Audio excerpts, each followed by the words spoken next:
Hello sunshines, welcome back to my channel. On today's video we're going to be talking about all things 50-50 custody. Last week I posted a vlog here on my channel where I shared with you guys what my life looked like on the weeks that I don't have custody of my kids. I have 50-50 shared physical and legal custody of my children. And life does look a lot different than maybe what you have seen it before here on my channel. If you are new here, please hit that subscribe button down below. Turn on those notifications because I would love for you to be part of my YouTube family. I know this is a topic that maybe a lot of people can relate to, especially if you're in my age range. A lot of us have experienced the reality of divorce, and a lot of us have experienced separation. A lot of us have had children and have had to split from our partners, and this is our new normal. So I wanted to share my experiences with you guys in hopes of helping you guys in answering some questions. This is not legal advice. This is just my personal experience. I know things will be different state to state, even city to city or county to county. I'm in California, so I'm just gonna share my experiences with you guys and answer the most commonly asked questions. I asked on Instagram for people to submit their questions regarding sharing custody, and I picked the most popular ones to give you guys my honest take on the entire matter. The reality is that divorce is hard and making changes is hard, but sometimes it's for the best. And you begin to have a new normal. You begin to accept your new normal and your new reality. The problem comes in and the challenges come in when we don't accept what our new normal is, when we try to resist what our new normal has become. So I hope that in this video, if I can serve any purpose, it's to help you adjust to the new normal or give you some insight on what your new normal might be like if this is something that you're currently going through. I broke these questions down into 4 categories: financial, emotional, schedule, and co-parenting questions. We're gonna start with the financial questions because I know this is the bread and butter and what everybody wants to know. Does he pay child support? So like I said, we're 50-50 physical custody and legal custody. I do not receive a dime of child support. I've never gotten a dime of child support in the 4 years that I've been separated. This is not to say though that if you were to get 50-50 custody of your children and share 50-50 custody of your children that you wouldn't get child support.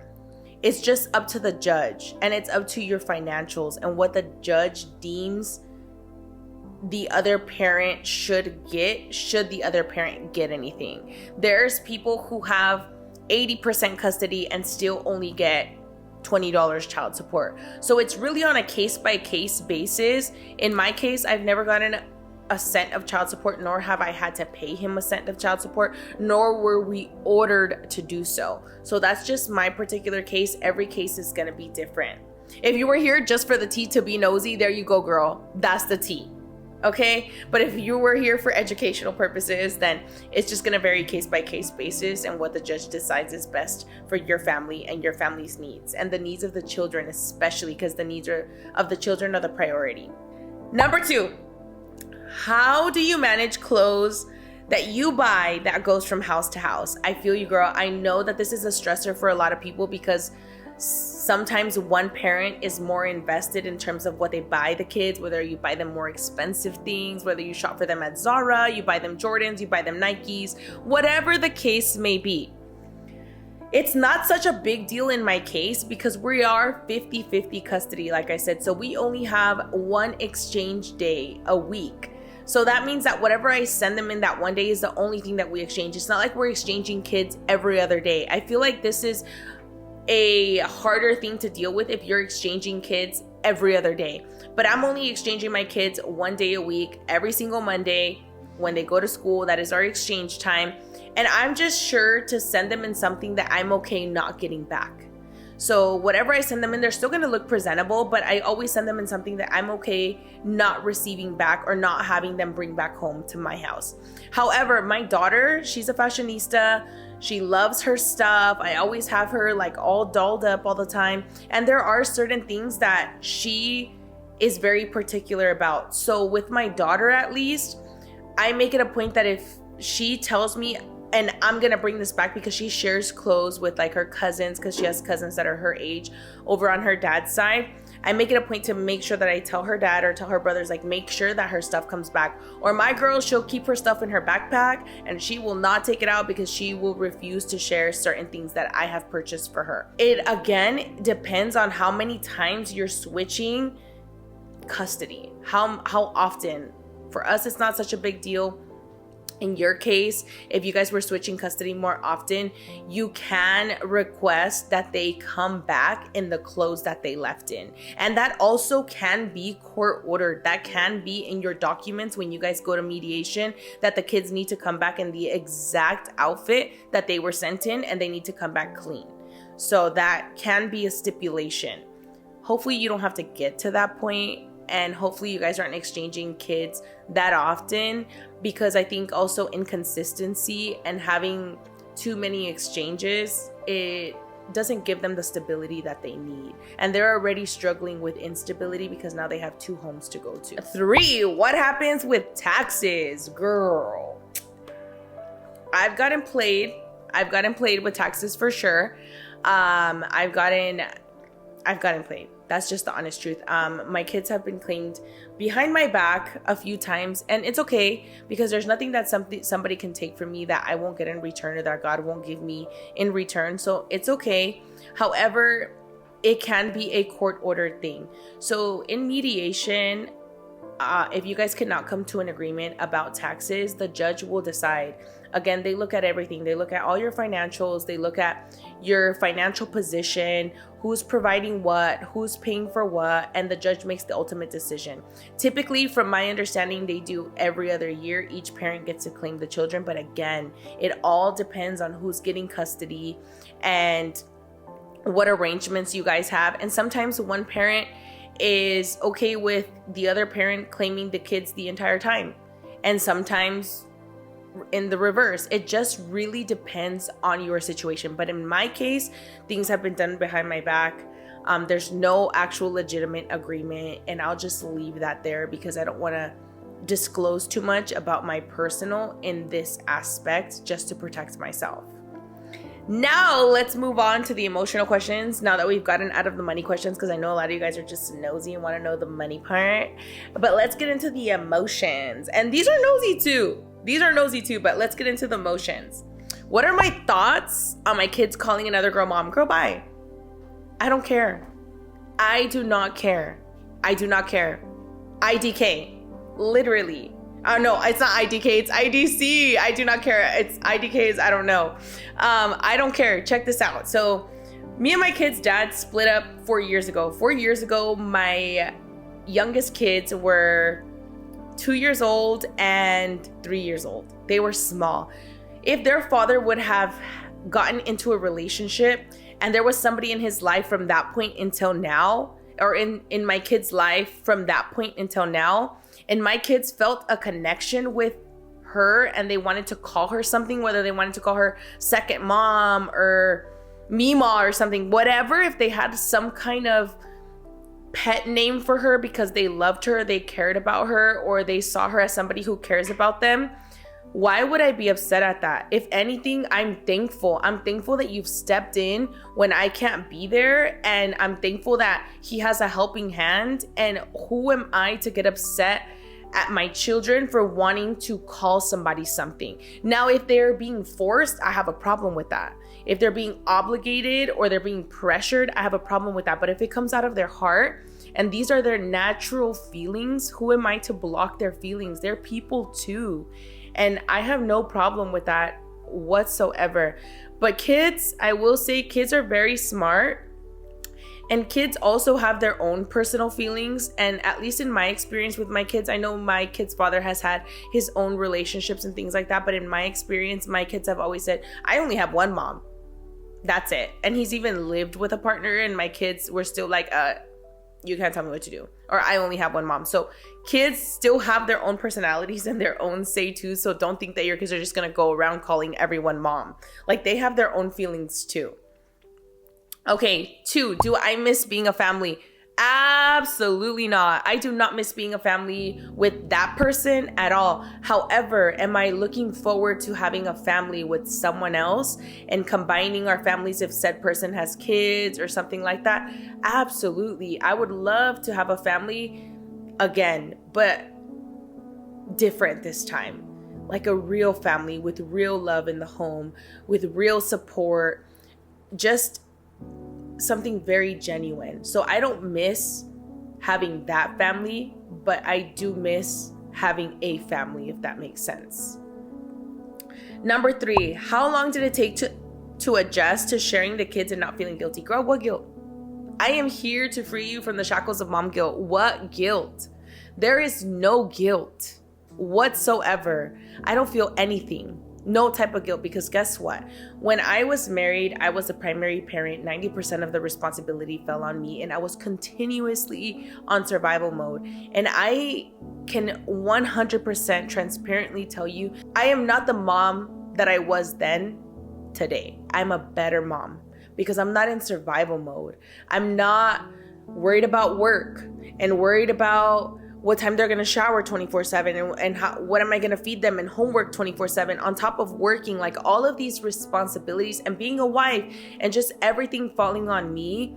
I'm not in survival mode anymore, so I'm so much of a better mom now. So if anything, I carry guilt. I don't carry guilt, but if I ever carried any guilt, it would have been from being the survival mode mom, from being on edge all the time and just like, come on, go, go, go. Like we have to follow this routine, because if we fall off track, then we're not going to get the things we need done. And then I'm going to get frustrated, and just tensions were high. Now I get to vibe with my kids. Like we legit vibe. I pick them up, we're chilling, we take a break on the couch, we're yapping, then we do homework. Like there's no mom guilt.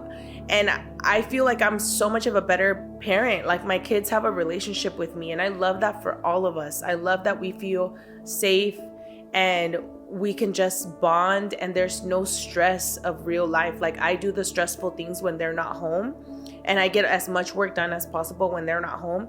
And when they're home, I'm just mom. Number 4, how do your kids like it? How do my kids like it? My kids love it, you guys. I can't speak for everyone. I'm only speaking on my experiences. My kids love it. My kids love their 50-50 schedule. As a matter of fact, when it comes time for them to go to their dads, or it's the day before they go to their dads, I'm like, don't leave me. I miss you. Like I'm just playing with them. They're like, but I have to see my dad. It's my dad's turn. It's my dad's turn. Like they love their schedule, and I love that for them. I want them to love their dad. I want them to be around their dad and their dad's family. It's their family too. And the beautiful part of it is that on their dad's side, they have a huge family, and there's a lot of kids, and I love that for them, that they get to have the cousin relationship and bonds. It's amazing. And then when they come home, it's like they're safe. It's like they feel that peace that mom brings. Like our home is quiet. They come home, and I kid you not, on Mondays when they come back, 7:30, they're done. Like they want to pass out. And kids, you know, they want to usually stay up late. They're home, they're like, can you shower us? And I'll shower them, and they're like, come on, come lay down with us, come lay down with us. And I'm like laying down, playing with their hair. They're literally passed out, snoring by 8:30, because they were doing all kinds of craziness all week at their dad's and having the time of their lives. So when they're back home, I think that they feel the best of both worlds. They get the peace that mom brings and that comfort that mom brings, and then at dad's they have all the fun and things like that. They still have fun with me, but I'm a lot more structured and a lot more disciplined in the way that I do things, and a lot more just in calm mode. We're not just like dun dun dun dun dun. How does it make me feel as a mother and a woman? Honestly, I have no guilt whatsoever. Like I said, I don't feel any type of way as a mother or a woman. I think those are things that we put on ourselves because society tells us that we should feel some type of way for not having our kids all the time. And at the end of the day, I didn't choose this reality. This happened to me, and there's nothing that I can do about it. And this is my new normal, and there's nothing that I can do to change it. And I didn't have a choice per se in the things that happened, but I do know that it was the best decision that we made in the end. So I didn't get us to the point where we had to have a divided family, but I accept that we're here today, and I am happy that things worked out that way, and this is our new normal. And a huge component in this is that I My identity's in Christ, and I have no condemnation because my identity's in Christ. And if God doesn't condemn me, then why should I condemn myself? If God says that I am free and I am free in Him, then why would I not allow myself to experience that full freedom? If this is my reality, why would I beat myself up about something that is my truth? Why would I do that? I think sometimes we want to punish ourselves and we want to stay in that place.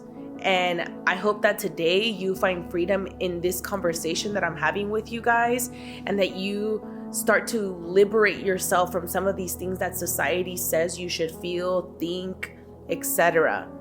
Hopefully that ends today. Moving on to the schedule questions. Have I requested full physical custody with visitations? No, girl, why? Why would I want full physical custody? No, thank you. I enjoy my days to myself, to pour into myself. Stay at your dad's.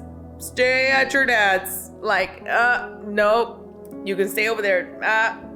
Don't call me. I mean, I'm not saying don't call me, because they call me all the time, which we'll get to, but I don't need full physical custody. If my kids are safe, and I know that they're safe, and I know that they're being cared for, and I know that they're being loved on, and I know that their family's there loving on them and excited to have them home, why do I need full physical custody? That would be crazy.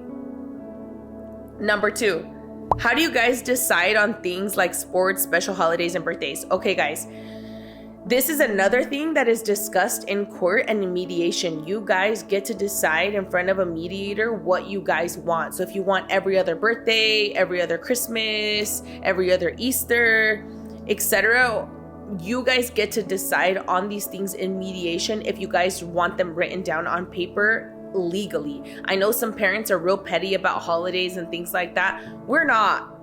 The only thing that we had written down on paper is that we requested every other Christmas. But to be honest with you guys, every Christmas, we've kind of shared them. We've kind of like, okay, a couple hours with me and then a couple hours with you. So, and sometimes they stay even longer at their dad's house because they have family, they have kids. I don't have kids. It's a different experience. We don't have kids in our family. They are the only kids. And over there, it's a huge, huge family. So why would I be selfish and rob them of those experiences if they have so much fun being with their cousins? You guys know what Christmas is like with all your cousins and the house being loud and food everywhere and toys everywhere. Like, why would I rob them of those experiences? So we share them for the most part. With birthdays, if one of my kids' birthdays lands on their dad's time, I just reach out to dad and I'm like, hey, I don't know what time you're planning on doing something for Ace or Mila or Eli. Can I pick them up in the morning, or can I pick them up in the evening? I want to take them on a little date or do something, or drop them off a present, whatever. And he does the same thing. If one of their birthdays lands on my time, he does the exact same thing. And I don't block him, because at the end of the day, blocking him from doing something when I didn't have something planned at the time that he's requesting is only hurting my kids. And my priority is my kids and their feelings, and the fact that they obviously want to be seen and heard by both their parents and celebrated by both their parents. So we don't have a difficult time with that. But if you guys do, again, I would recommend that you do it through court and through mediation. You can get everything written down on paper. Are you allowed to attend kid activities on your non-week? Absolutely. It's a free country. Duh. Is he gonna tell me I can't go to the basketball courts? Or am I going to tell him he can't go to the basketball courts, or to watch my daughter's cheer, to her graduation, or to their award ceremonies? No, guys, it doesn't work like that. You can be present at all your kids' events, activities. It does not matter. It's a public place. You can show up to all those things. Now, are you going to show up to the birthday dinner that they have for them at freaking Gen Barbecue or something? No. Obviously not. That's a personal thing that they're doing within family. But at public events, said one parent or the other can't say anything about it. It's just the way that it goes. Okay, now we're moving on to the last section. We're doing the co-parenting questions. Number 1, if they are grounded, does that carry over to their dad's house? Okay. So this is going to be, basically depends on the type of relationship that you have with the parent. So you can communicate with the parent like, hey, this and this happened and I'm doing it this way. But the other parent is not obligated to oblige by your rules. They're not obligated to maintain the same structure that you have in your home and what you're doing with a child in your home at their home. It's also not expected by court. Is it recommended for you guys to be on the same page? Absolutely. You want to maintain consistency in the child's life as much as possible.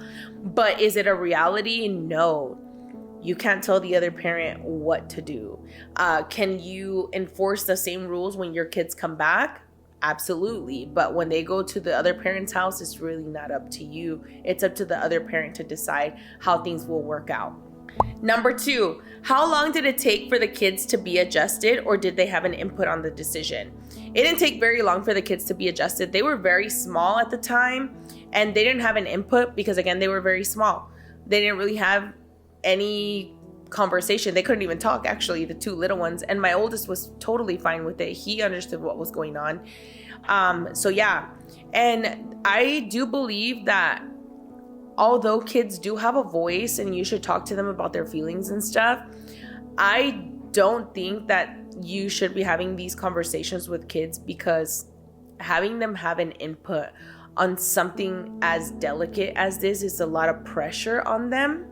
And it makes them feel like they're having to choose between parents, and putting that type of pressure on kids can be detrimental to their mental health. So I think parents just have to make the decision and then talk their kids through it. If one of the kids is struggling, for example, my daughter this past week, when she was leaving on Monday, today's Wednesday, when she was leaving on Monday, she was having a hard time. And it's not very often that she has a hard time, but she's like, I'm going to miss you so much, Mom. And she called me after school. She called me like several times during that day. So I made sure that I wrote her dad a message, and I'm like, hey, Mila's messaging me a lot and she's calling me. I think she's struggling today. If she still continues to ask for me, it's up to you, but if it's okay with you, I will go pick her up. Just let me know. So that she feels better, because my concern is my daughter's feelings. I didn't hear back from him, but would she have called me again, I would have made it a point to give him a call and say, hey, like, she's struggling. Can I go get her for a couple hours? Because again, it's not to fight with you. I don't care about you. I care about my daughter and how my daughter is feeling. So you just kind of have to be mindful of your kids' feelings and get to know them so that you know when they're struggling. Number 3, did he want to do 50-50? These questions are always hard because I feel like you got to ask them, right? Like, I don't know what he would want. Like, I don't know what he wanted. At the end of the day, the judge finds it best for kids that are old enough to be with both parents 50% of the time. If both parents are sane, both parents are good parents, they would want the kids to spend equal amounts of time with both parents. That's what the court prefers. And if both parents are able and they have the support, that's what the court prefers, is that the kids get equal amount of experiences with both parents. I don't know if he wanted 50-50 or not. That's the way that my case worked out. And I think that in my case, he has a lot of family that would hold him accountable if he didn't. Like, if the kids weren't around as often, and they would miss them. And so again, I love that for my kids. I love that they're that deeply loved. 4, what would you do if the kids go 5 days straight with them and the dad doesn't let you talk to them? Okay, guys, the court says that the other parent is not obligated to allow you to talk to the children when they're not on your time. So if the other parent does not want you to talk to them, then you will not talk to them. They don't have to allow that at all. For a long time, my number was blocked on my kids' phones. Not my choice, not something that I would have done if my kids had phones at my house. However, I had no choice in that, if that's what he decided. But my kids ultimately, as they got older, they were like, I'm gonna block you, my mom. And they text me and call me whenever they want. And it's really not up to him, because now they have a voice. So imagine trying to silence your kid's voice and telling them that they can't talk to their mom. That would become problematic in their mind now that they have a voice. So he doesn't block them or anything from calling me. They call me or text me whenever they want. And that's that. But again, a parent is not obligated to allow you to talk to the children at any given point while they're in their custody. It's like you're interrupting their time. And why are you so needy for them that you can't allow them to spend time with the other parent if they are safe? Then you become the problem in the court's eyes. So I would just be very, very mindful of that. They don't see it as you being a concerned parent. They see it as like, why are you so emotionally dependent on the child that you can't allow the child to spend time with the other parent?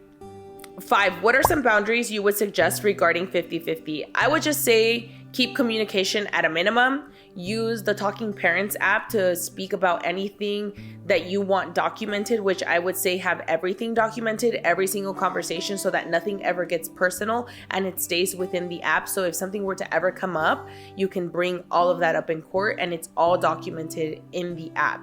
So that's like the number one boundary that I would recommend. The second thing that I would say is just don't try to tell the other parent how to parent, basically, because it just causes conflict and it's pointless and you get nowhere, and then you end up fighting about personal things and it's not about the children. And at the end, it should only be about the children. Other boundaries that I would suggest is, again, just keeping things separate. Your personal life and the kids separate. 6, is there different house rules in each house? Absolutely. We raise the kids different. We have different ideals. We have different morals. We have different sets of standards for the kids. Unfortunately, in our case, we have never been able to get on the same page about that, but not even when we live together. So it just is what it is. But the kids are well adjusted. They know what rules they have at which house, and they know what they can and can't do at each house. Like, kids are smart, you guys. Give kids the benefit of the doubt. They're not dumb. They know what's going on. They're very aware of the situation and exactly where they are. You guys got to give kids more credit because they definitely know what's up. Does the judge require for the kids to have their own room? They don't. As long as they're together and they're safe, they don't require their own room. It depends. If certain things come up, like certain things are brought up in court because there's some safety stuff or some concerns about anything, then yeah, that might come up, but there's not a requirement that they need to have a room. That's not something that's required, as long as the parent is taking care of them. Now, if there's concerns that are brought up and the judge finds a reason to require you to do certain things and have specific rules on you, then that can be a thing. Also, again, it might depend state to state, city to city. Don't know. Just depends. For communication, my baby daddy wants to talk to them all the time. Oh girl, I experienced that too. So in the beginning, not that he wanted to talk to them all the time, but like when I wasn't with them, he would try to have them call me as a manipulation, basically, to see what I'm doing, but using the kids. And I would just say, don't answer. You don't have to answer. You're not obligated to answer. Don't answer in any kind of way, in any situation. You don't have that obligation. Number 9, how do you deal with the other parent being petty and down talking? How you protect yourself, we talked about it already, is Talking Parents. Use the Talking Parents app. That will save you so much trouble. If they talk down to you on there, it's going to look real bad if you guys go to court. Block them. I have his phone number blocked, most of his emails blocked. Like, there's no way that he can get a hold of me other than through the app for the most part. So just block them and then have the only way of communication be the app.